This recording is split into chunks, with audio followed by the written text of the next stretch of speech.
and thanks for joining us here at the table. I am joined by Rachel. Hello. Mary Ellen and Fiona. Ladies, welcome. Good to have you here. I just want to let everybody know, though, our gorgeous Fiona is having a baby. She's expecting. So, exciting. How are you feeling? I'm pregnant. Yep. Feeling very pregnant, feeling very heavy. I've been trying to hide it for a while. But You look amazing. thank you. You're going to be having your fourth child. That's when I say how are you feeling, that's sort of what I meant. I think it's a surprise to us, but we're very excited. We're extremely excited. Lovely. Very excited. Very excited. Can't wait. Thank you. Can't wait Thanks till very they're much. born. Well, we're going to jump straight in. We're going to have a look at an article that was in Essential Kids. Honey Burdette has been spoken about in the media from lots of people, not in a good way, and including the creator, Eloise Monaghan. They've been in the media for all the wrong reasons with their provocative lingerie right in the front of their windows in the shops in Westfield where families are frequenting with their young children. Now, this sort of is a shock because their attitude is like, what are you going to do about it? They're not embarrassed about it. They're putting more out there. How do you feel? Fiona, would you walk your kids through Westfield? Look, I don't have a problem with it. Why? Because I can't stop everything. If you look on TV, if you look on simple commercials, unfortunately, well, I mean, the world, the way it is, sex sells. Yep. So I can't protect my kids from everything, but what I can do is educate them. Yep, Educate them on how not to be half naked on a billboard. Yeah, you wouldn't expect those photos to be put up in a schoolyard where kids are. Why would you expect them to be put up in a shopping centre where kids are frequenting a lot? But it's not a schoolyard, you know? It is a commercial place and they're selling lingerie. And I mean, like, lingerie is meant to be provocative. It is meant to be sexual. It's appealing to someone. I do wonder, though, if kids, when they're walking through the mall, if they see the lingerie in a very sexual way, many children will probably see their mother in her lingerie and probably, not lingerie per se in a sexual way, but I mean, like, just the way you walk around with your But family. not straddling Santa. No, I mean, of course, they've obviously gone to kind of create a conversation, and we're talking about We're them talking now. about it, and that's exactly what advertising does, is it, creates attention, and that's exactly what we're doing. Now we're talking about it, we're giving it more attention. But don't you think they should be bound to some sort of code of ethics thing instead of just complaints being brought in? The thing is, they actually are, and as far as I understand, there are certain consumer laws that regulate this sort of thing, but they actually went beyond that, and so these advertisements, as far as I understand, were actually taken down in the end because they did breach some sort of standard. But again, how much is that implemented? I'm not entirely sure. Yeah, well, I know Westfield asked them to change some, and they did, but they put up just as provocative photos. And some of them are right outside where Santa is having photos with young kids, so they're there staring at it. Yeah. I mean, I think if you look at it, a lot of advertisers, they do this all the time. They know they're going to be penalized, they're going to be fined for something, but they're... It's a shock factor. Yeah, they're doing enough to create the conversation that we're talking about them. I think you just have to have those conversations. I think, as Fiona said, we can't control everything. I've definitely seen it come up on my timeline, on my Facebook page, that people are asking other people to sign a petition. So it is something that's affecting the community. Yeah, that's right. One of the line of arguments, actually, because there was a lot of Facebook comments underneath these posts about Honey Burdette, and one of the line of argument was, if you take these advertisements down, it's disempowering women. You know, women are up there, and this is good for women because, you know, we're able to express ourselves. And I was thinking, really? But not every woman wants to express themselves half naked. Exactly. It's more objectification. Like, that's just my opinion. Definitely. But it's just... It is objectification, but you've also got a lot of their employees, not a lot, I will be realistic here, you've got some of their employees coming out saying they're being harassed and they're encouraged just to put up with that. How is that empowering women? Well, then they shouldn't work there, you know. And I feel like the women who don't feel empowered by wearing those clothing, they're not part of the advertising. I'm not someone who's saying that, you know, I totally agree, but I'm saying, where do we start putting in the boundaries of morality in our society? Like, who gets to draw those lines? Well, maybe we could just be sort of careful of kids because maybe their childhood is being tainted.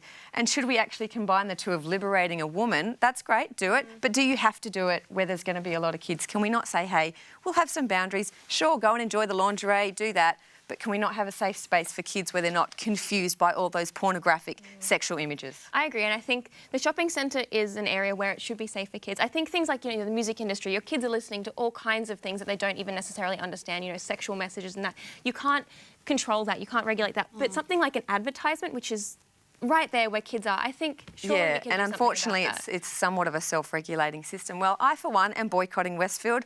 What are you doing? Let us know on Facebook. Have you signed the petition? Is this something that even concerns you when you walk your kids through Westfield? Well, what I'm not boycotting is Mandy Makes. She's going to show us some produce wash, and then G is going to whip up some raspberry banana crumble. Have a look.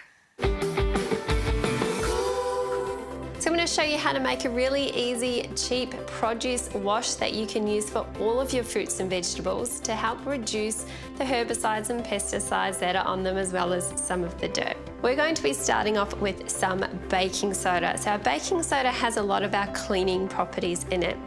So I'm just going to pop about 4 tablespoons of baking soda into the spray bottle that I have here. Next, I'm going to add 2 cups of water. So this is just to dilute the mixture and just to help it keep those vegetables washed too. All right, and our final ingredient is just some basic white vinegar. So white vinegar also is going to help with a lot of the cleaning properties alongside the baking soda. These 2 ingredients combined together make a very powerful natural cleaner. Now it is important to make sure you pour this in slowly. If you pour it in too fast, it's going to react quickly with your baking soda and you may find you have a bit of a mess to clean up. There we go. Now it is optional to add some essential oils at this point. One of my favourite cleaning essential oils is called Thieves. But at this point, I'm just going to leave it how it is. I'm not going to add the essential oils at this time. So we're going to make sure you give this a good shake up once the lid is on, and then all you need to do is simply spray your fruits and vegetables with this, let it sit for a few minutes, rinse it off, and you're good to go with some clean, healthy fruits and vegetables for your family. Thank you for watching this. If you've got any questions about this and how it works, or you try it and you want to let us know what you think about it, you can find us on Facebook at The Table TV Show. We would love to hear from you.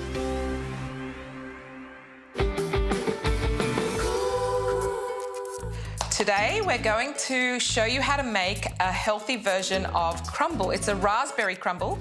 A friend of mine, Mel, actually made it at home and I was very inspired, so I used her idea. And what are we putting in there? Raspberries. Yes, we're putting raspberries, not a whole bag of frozen raspberries because it's actually quite tart. The bananas are going to offset that flavour, which makes it like a touch of sweet and sour together. So there's 3 bananas that we've already chopped up here. Do you want to help me get them all evenly out? Yeah. Spread them, go on, spread them out. It's so easy. This recipe is one of those recipes where someone calls you and says, hey, I'm coming over, and you're like, what do I give them? If you've got bananas and raspberries in your freezer and you've got these ingredients, it takes no time, maybe 5-10 minutes. I like to drizzle just a touch of maple syrup, just a touch, and just mix it through a little bit like that on top. You don't have to, it's optional. And now to make the crumble, which is the easy part as well. Oh, you can have one, okay? Don't eat it all because we want to have some in there. So I've got pecans, which I've roughly chopped. Pecans, 1 cup of roughly chopped pecans. We got 1 cup of almond flour, so you've got all the goodness in it too. We've got 2/3 of a cup of oats, 2/3 of a cup of desiccated coconut. Mama, can I mix it? Yes, you can, but you're going to have to use your hands to mix it. And I've used 1/2 cup of coconut sugar. It's got like I would say a caramel flavour once it cooks. But if you don't want it too sweet, you could just put 1/4 of a cup. Good mixing. Now I'm going to put 3 tablespoons of rice bran oil. You can use your hands to actually mix it through. You want to make sure it evenly... Yeah, you can keep mixing or use your hands. Mama, Yeah? there's not enough room. Okay, there's not enough room. As long as the oil has absorbed it, then you know it's ready to put on top. Okay, let's put the crumble on top. Ready? Then you just flatten it out evenly. That's how easy it is. I'm actually going to put this in the oven for about 30 minutes, but you've got to keep an eye on it because the top of the crumble can burn really easy. So you have to have the oven on 180. As long as the fruit underneath is starting to boil, you can actually see it bubble, then you know it's ready to take out. Let's put it in the oven. Ready? So the crumble is ready, the banana and raspberry crumble. I left it in the oven a little longer than I should have, so just make sure you keep checking on it. Around 20 to 25 minutes is good. As soon as you see the fruit bubbling underneath, it's ready to go. So can you see the end result? It looks awesome. Now, if you want some more recipes, please visit us on our website on thetabletv.com. And if you want to follow us on social media, we've got heaps of recipes up there as well. It's The Table TV Show on Facebook. That's right. See you again soon.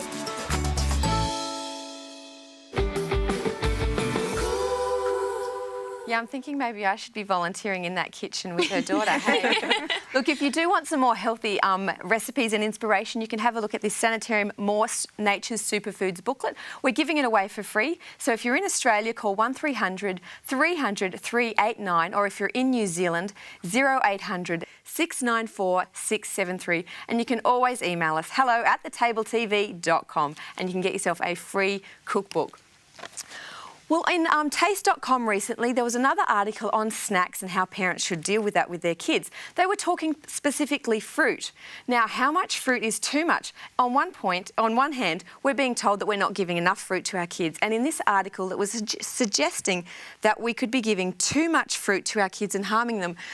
We've got Trish, our resident nutritionist, Trish from Sanitarium. Welcome to the show, Trish. Thank you, Rachel. Great to be back. I'm glad. I'm glad to have you here because I want you to help me out with something. There's other articles out there saying that you can have as much fruit as you like and it's fine. So this is hard for me as a parent to reconcile. What do I do when there's two conflicting opinions? Yeah, fruit is such a great choice. It's full of fibre, vitamins, minerals and antioxidants, and we should be encouraging our kids to have fruit every day. I think the real issue is that most kids and adults aren't eating enough fruit, so they're not getting the minimum amount of fruit recommended each day for good health. Of course, there's going to be some people who are always at the extreme and having large amounts of fruits, but the reality is most people aren't having enough fruit. What's the minimum? For little kids, the equivalent of what we would say 1.5 servings a day. So an orange or an apple would be a serving, or a banana. 2 apricots or kiwi fruits would be a serving. So 1.5 serves for little kids, and for older kids and adults we need at least, and it really is key, a minimum of 2 serves a day. Does it change as I mean, you did mention for little kids, but I know before 1, you know, the kids are growing really rapidly and they might eat a lot more. Yeah, number of servings for kids that young, they haven't developed them. I mean, kids are really starting to try new foods and really should be exposed to as wide a variety of foods rather than worrying about, you know, how much of each type of food. Yeah. I'm glad you said that because my kids love fruit. Yeah. I think 80 to 100% of their snacks are fruit. And they'll ask for a banana, then another banana. Yep. And I'm just thinking, if they eat any more mandarins, or they might get gout, you know, when they get older. You know, so it's good you're saying. So we should be okay to encourage more fruit. Absolutely. Yeah, absolutely. I mean, most of us, in fact, nearly all of us don't eat enough vegetables. So one thing I try and do with my kids is mix up the snacks a bit with some fresh veggies. Yeah, things that taste sweet and have the same crunch of fruit, like cherry tomatoes, baby cucumbers, carrots. My kids love carrots, red capsicum. You know, they've got that sweetness, but also and the crunch, but also helps increase the variety within our kids' snacks. Yeah. So what sorry, go ahead. I was just going to say, I think one of the main concern people have with fruit is that it has sugar, and of course fruit is such you know, deliciously sweet.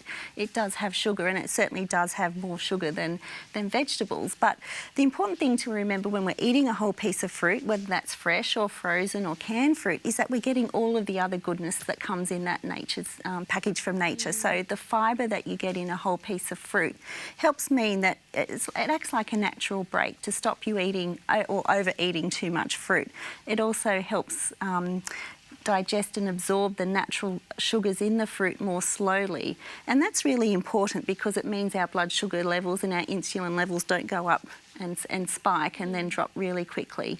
And in fact, you know, the research shows that people who do eat more fruit are less likely to gain weight and become overweight and less likely to develop diabetes and heart disease. Because the article said, you know, if they're having too much fruit, they could put on weight. Is that true?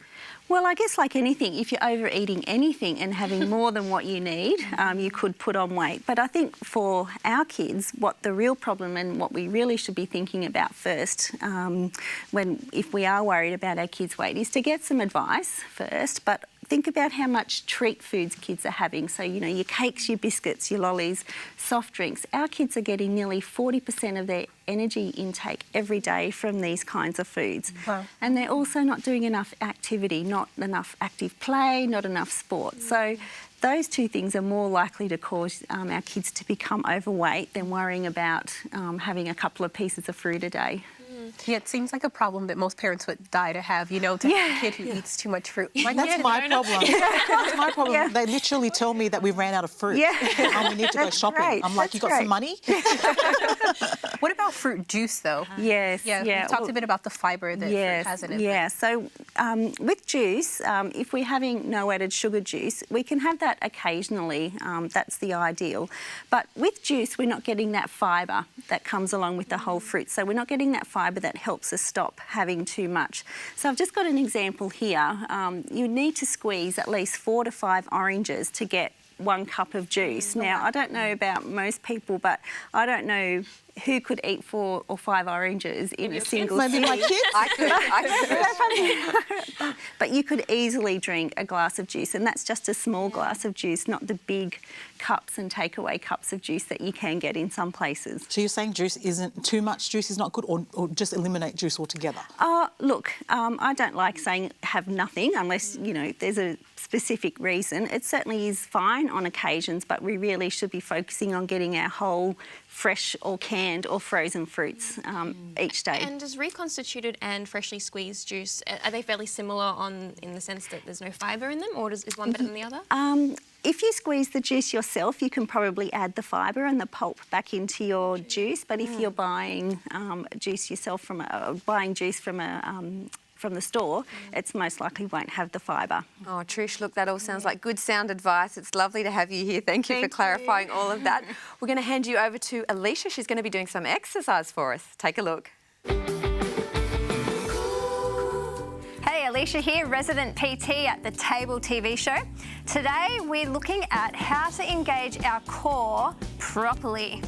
So ladies, have you done, your typical crunches, abs workouts before thinking, yeah, this is the way that I need to get an awesome tummy? Yes. Yeah. Okay. That was a proper way to do it. Bow, bow.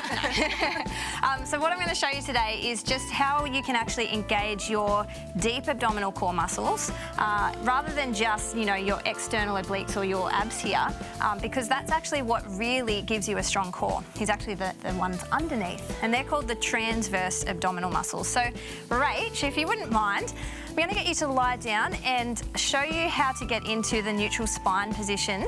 So we want to have our knees bent, we want our feet about hip width apart, and we want to relax our shoulders and pull them sort of down and in at the back. Yep, and then sort of lengthen your neck out, just relax it but keep it nice and long.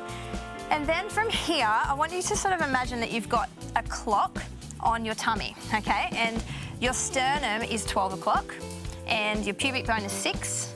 And what I want you to do is with your hips or your pelvis here, I want you to tip your hips forward to 6 o'clock. So show me how you can do that, Rach. Okay. Okay, do you feel like an arch under your back? Yeah, okay. So now I want you to tip them backwards towards 12 o'clock and sort of flatten your back out. Yep.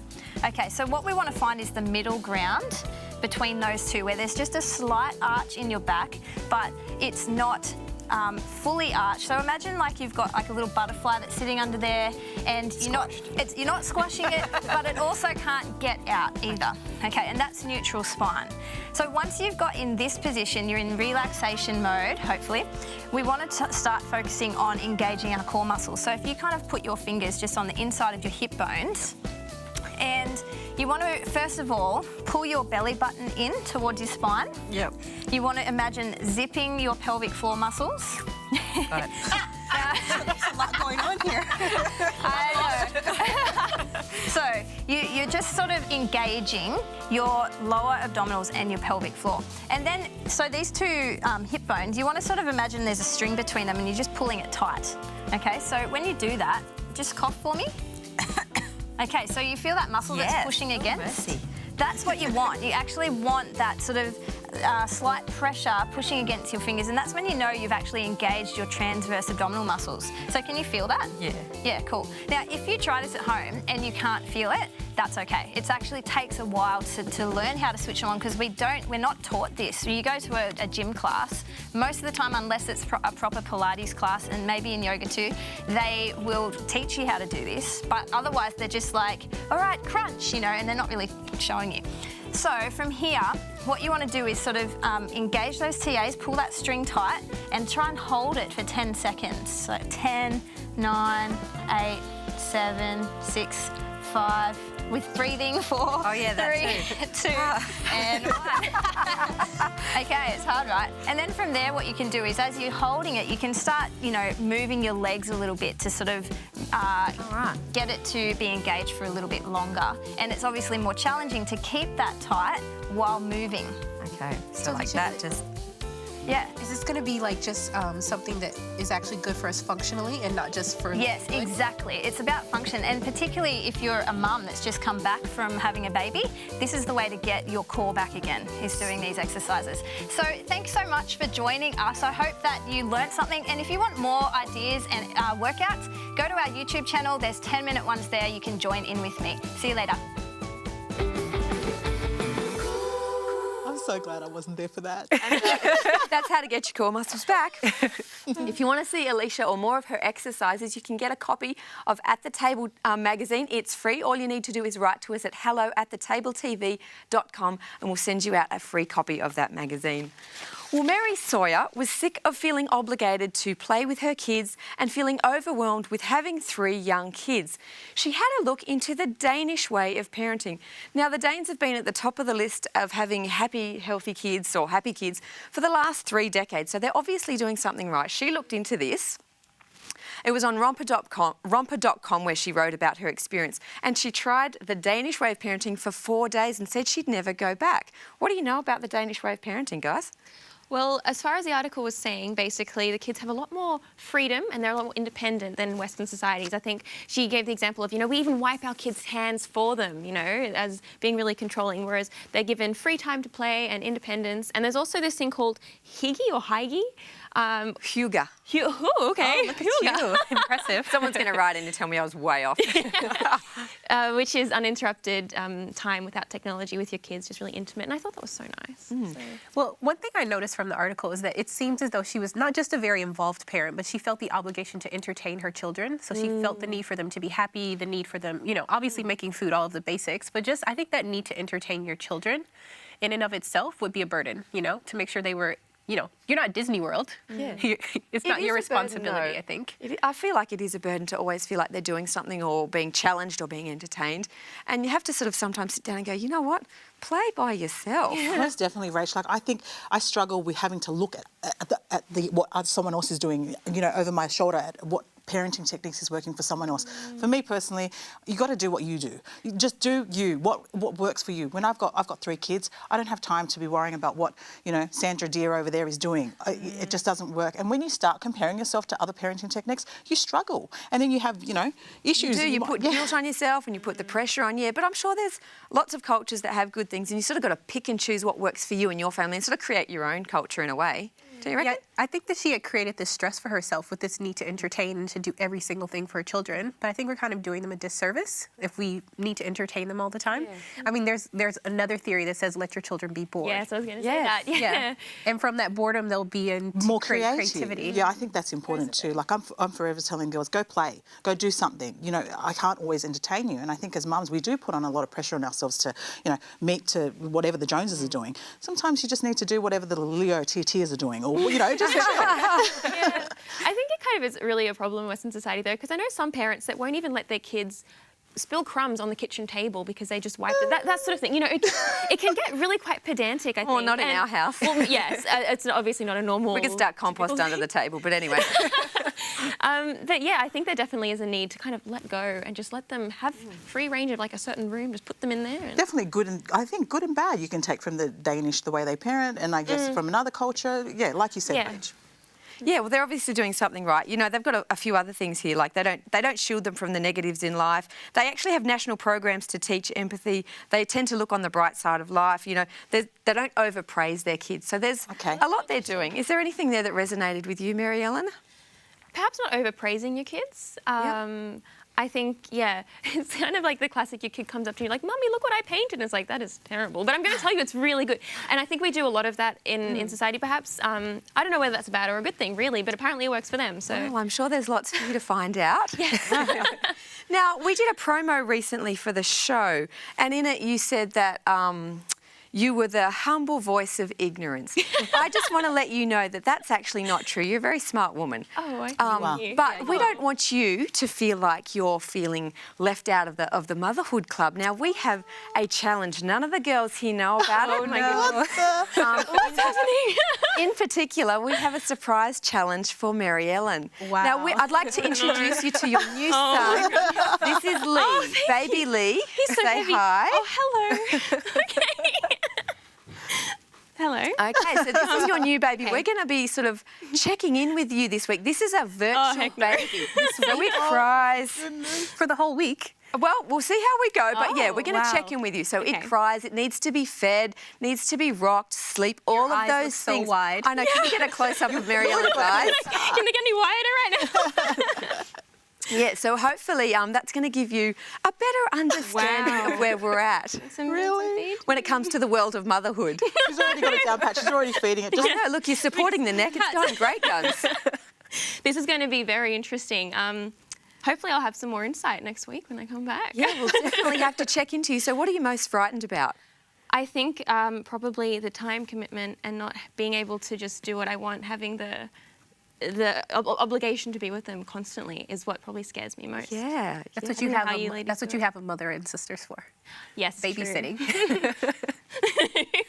Well, I'm excited for you because this is going to be interesting. Going to have a lot of questions for you when you come back. Because now I do have to confess, this baby is going to need to be fed at night. Oh, in the middle of the night. Yeah, sure, just like a real Thank baby. you so much. Oh, look, you I can, really appreciate it. It's like the high school has, yeah, Change it as well? Oh, wow. Change Do they it or poo? Do they poo? yeah. I'm not sure about the whole the pooing wing. Yeah, okay. That could be a surprise. Okay, another Yeah, surprise. yeah. does it record all the reactions? And Yeah, it's going to record all the action, so we're going to know whether you're being a good mum or not. we're gonna call My baby's probably going to die. No dying here, no dying here. No, But you know what? you're smart Every for that. woman, every man, every parent steps up to the challenge. Yeah. Well, So- if a year 12 student, because this is from a year 12 class. home ec class. Or Yep, whatever, I've heard they've they done can it do before. I can do it. That's right. You've got God help nothing. You've me. got nothing planned this week, right? Oh, well, yeah. No, not anymore. Oh, good. I'm very excited about this. How do you think she's going to go, Fiona? I think she'll be fine. She'll ace it for sure. Yeah, I think she goes hard at whatever she does. she does. Yeah. Yeah. I'm committed. That's You're a for very sure. lucky baby. You're in good I hands. know, Lee. He's looking up at you. Lee, we're wishing you the best of luck. Mary Ellen, we're also wishing you the Thank you best very of luck. much. But I think you'll be fine. Like, you have brought so much wisdom to the show, even though you don't have kids. So I think you need to take a lot of you. confidence from that. Thank you. And I've hopefully learnt we so many haven't- techniques, so I'm going I'm going to say, hopefully we haven't pointed you in the wrong direction too badly. If anything, I'll just feel a lot of guilt because I know too much now. So Oh. that'll be the worst thing. Well, you can keep watching here. You can keep watching our social media. We're going to let you know how she's going. Don't forget to get one of our free magazines, At the Table TV, so you can write to us, hello@thetabletv.com. Don't forget to join us on social media. So if there's anything today that you've heard that you want to have your say in and you disagree with us on, jump onto Facebook. There's also YouTube, and you can follow us on Instagram. Thanks for joining us today. We will see you next week. Bye for now.